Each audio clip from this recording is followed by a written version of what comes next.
Hey, thank you for knowing how to pronounce my name right off the bat. That is unheard of. Give it up for your host, guys. Thank you.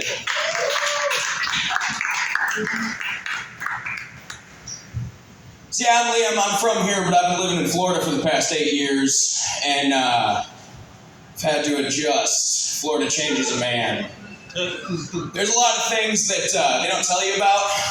The roaches. Not once did they mention that in the pamphlets. Also, like the gas pumps, they don't have a little trigger mechanism that just holds it in place. You gotta fucking manually pump your gas like a peasant. Anyway, enough about me. Let's talk about me. I was raised by disgruntled veterans, fucked up artists, and drug addicts, which is why I look like I want to kill myself. I got mommy issues. Like a lot of comics, strippers were a huge influence in my life. I was raised by them, I've dated plenty, and I can tell you from dating nurses too that the only difference is the uniform. Sometimes. But yeah, I got mommy issues. My mom's been dead for 3 years, thank you, fentanyl. So it's hard finding porn when your mom's dead because everything's all step fantasy these days. It's like halfway through the video and the guy's like, oh, mommy, yeah. I'm just thinking, must be nice.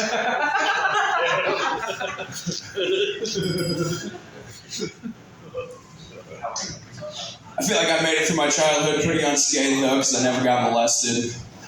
Which is more than any of my ex-girlfriends can say. Now, look, I didn't molest them. I just like damaged goods, and that's why I shop at Goodwill.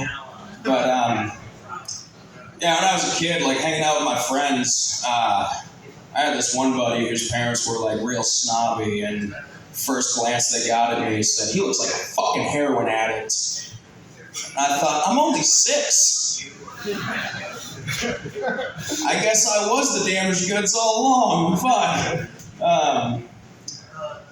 Yeah, I worked at Starbucks for about 4 years, and that was about as miserable as you'd expect it to be. And one thing that I would do to get back at shitty people was I would decaf them.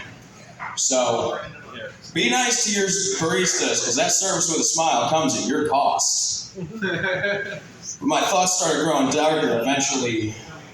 Eventually decaffing wasn't enough. So I started thinking, we gotta figure out a solution to this problem now. And hear me out. Genocide is wrong. But I think what we need is not an ethnical cleansing, but an ethical cleansing.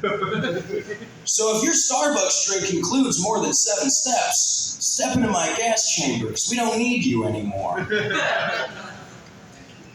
While I was there, one of my buddies got a gun pulled on him in the drive-thru, and an old lady came out and defused the situation with a shotgun. Now, granted, that's probably just Florida, but you tell me if you've ever seen a more flawless display of the Second Amendment. I almost got in a fight in Starbucks the other day with one of my friends that's here, dude, like, basically cutting the line with me, and I thought, like, you know what, not going to engage. But I know who's going to be my first victim on the other side. Let's see what else we got here. Yeah, my mom's last name was Schmidt. So you could say I was raised in the Schmidt house.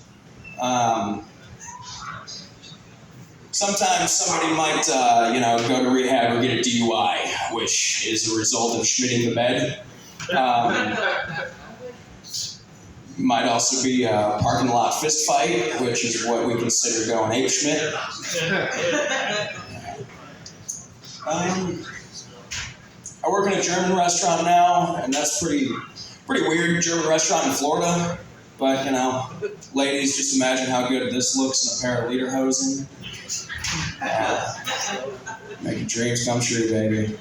But first time I donned the hosen, one of my servers, she looks like the epitome of like the short, stout Deutsch villainess, and like just constant resting bitch face. And we got a washer and dryer in the back, and I'm sitting there folding up linens. And she sees me with my hosen kind of sagging like a German teenage gangbanger. And she's like, fuck this long with your house. I don't know, I wasn't raised wearing this shit. So she bends me over and starts working the business and tying the laces in the back. And I'm like, no, please, I'm just a boy. And she got that shit fitting snug as a bug in a rug. And that's my time. Thank you very much, guys. Give it up for your host, give it up for your bartender. All right, guys. One more time for everybody you saw here tonight.